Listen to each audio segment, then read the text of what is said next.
untuk apa? Ditanamkan zikir di dalam hati kita.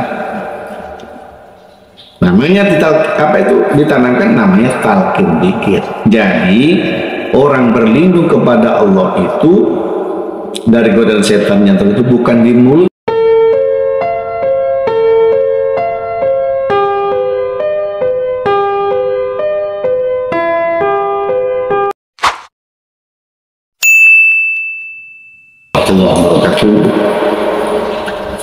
Alhamdulillahilladzi arsalahu bil huda wa dinil haq.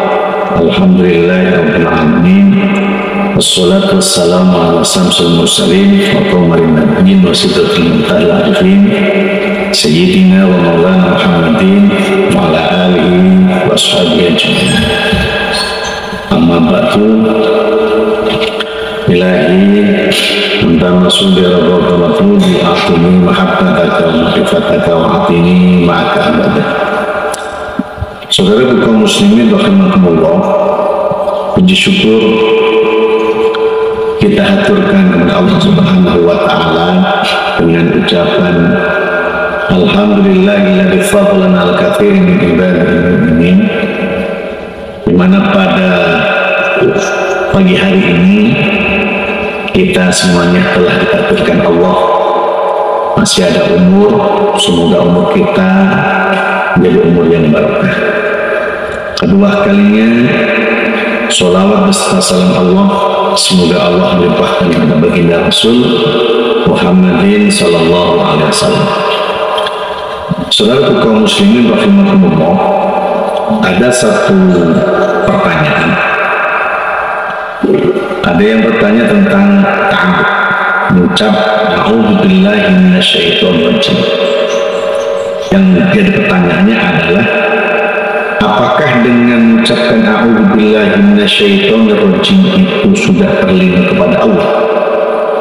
Di mana kalimat a'udzubillahi minasyaitonirrajim itu aku berlindung kepada Allah dari godaan setan yang terkutuk. Nah, pertanyaannya, apakah dengan mengucap ta'awud itu bagian dari sudah berlindung kepada Allah atau belum? Jawaban umum, ini ada jawaban dua. Ada jawaban secara umum, ada jawaban secara khusus. Jawaban secara umum, orang mengucap a'udzubillahi minasyaitonirrajim, aku berlindung kepada Allah dari godaan setan yang terkutuk, itu umumnya orang itu sudah berlindung. Tapi sebelum saya menjawab secara khusus, saya buat ilustrasi. Ada seseorang di tengah jalan dalam posisi mendungnya sangat gelap, mau hujan, kemudian kurang lebih dari 2 meter atau 3 meter, katakanlah 5 meter, jadi jaraknya di jalan ada 5 meter, itu di situ ada gubuk. Nah, orang ini di tengah jalan, kebetulan di jalan itu hujan. Dengan gelapnya mendung, akhirnya turun hujan. Kemudian orang ini mengucapkan, aku berlindung dari hujan yang sangat lebat. Tapi orang ini berhenti di tengah jalan. Pertanyaannya, apakah orang ini sudah berlindung dari hujan? Jawabannya adalah belum. Bagaimana solusinya?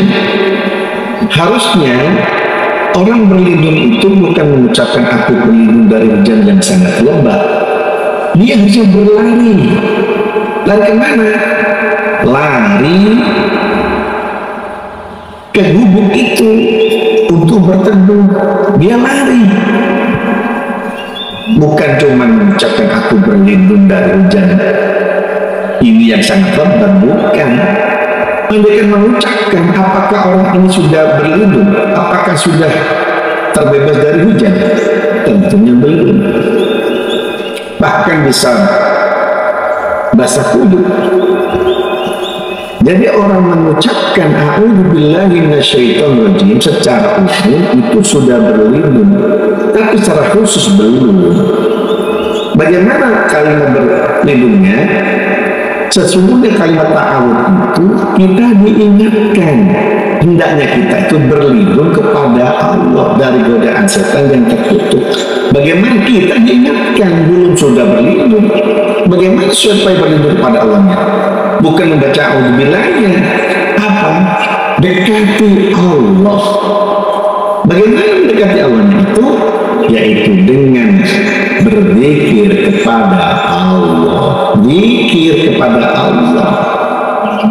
Jadi mendekati Allah itu bukan dengan mulut, tapi hatinya harus kenal Allah, berzikir kepada Allah.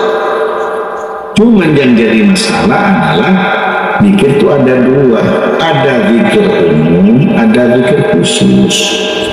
Kalau zikir umum, baca Quran juga zikir, baca sholawat juga zikir, orang sholat juga zikir. Jadi semua itu umum, orang ucap subhanallah, subhanallah, juga zikir. Allahu Akbar, Allahu Akbar, itu juga berzikir. Alhamdulillah, Alhamdulillah, baca itu juga berzikir. Tapi itu zikir umum, belum sampai hakikatnya zikir. Yang dimana zikir yang untuk Allah, yaitu zikir yang digurukan. Kepada siapa berguru zikir? Ya kepada ahli zikir. Sebagaimana Quran menjelaskan, memberikan pemahaman kepada kita supaya kita berguru. Makanya banyak orang terlena sudah merasa jadi guru, tidak mau berguru. Apalagi terkait ilmu agama, ilmu tauhid itu butuh digurukan. Tidak bisa dengan hanya memperdalam membaca Quran, membaca hadis sudah dikatakan orang kenal belum.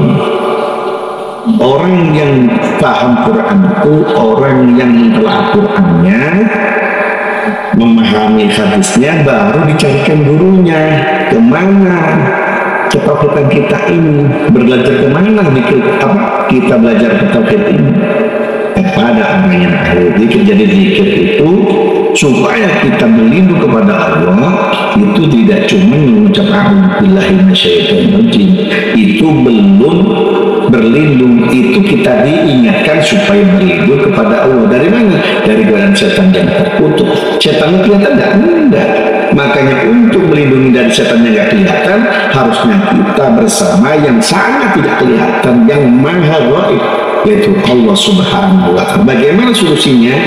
Tentunya kita mencari zikir yang ahli zikir. Kepada ahli zikir kita belajar zikir supaya kita terlindung dari godaan setan yang terkutuk. Apa? Ditanamkan zikir di dalam hati kita.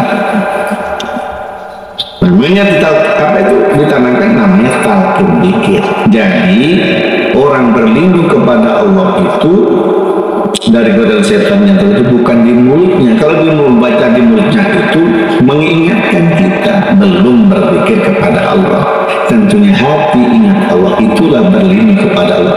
Jadi selalu ingat Allah, selalu ingat Allah, selalu ingat Allah, berzikir kepada Allah. Ingat Allah, terus ingat Allah, akan tahu siapa itu Allah.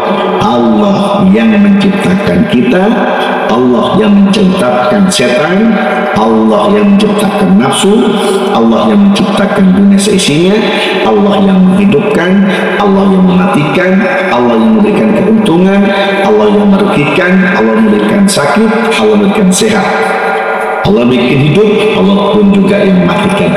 Itulah kita. Kenapa harus berzikir? Kenapa harus berzikir? Supaya kita kenal Allah. Sebagaimana sebuah hadis mengatakan, man arfa nafsahu faqad arfa rabbah. Siapa yang mengenal dirinya, dia akan mengenal Tuhan. Dengan semakin kita ingat Allah, berzikir kepada Allah, dan tentunya kita akan mengenal diri kita.